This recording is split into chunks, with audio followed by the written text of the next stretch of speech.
I have heard William Ruto bragging that with the demise of Raila Odinga, he has no opponent. I would like just to inform him that we are not his opponents. His opponents are the people of Kenya. And the people of Kenya have gone nowhere. We are just doing what the people of Kenya want. We have sufficient, clear instructions from the people of Kenya to agree on one single presidential candidate to face William Ruto and liberate our country, restore the dignity of the payslip, restore the Kenyan nation, bring an end to the era of bribery and corruption, mismanagement of public resources, the era of abductions and extrajudicial killings.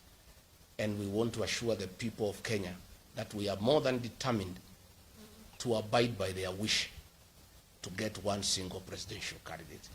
It will happen, and that will be the candidate of the people of Kenya. So William Ruto, much as you seem to celebrate the death of Raila Odinga, as you have rightly said that you are quite happy now that you have no other opponent, your opponent is not ourselves here. It is the people of Kenya, and they are in millions.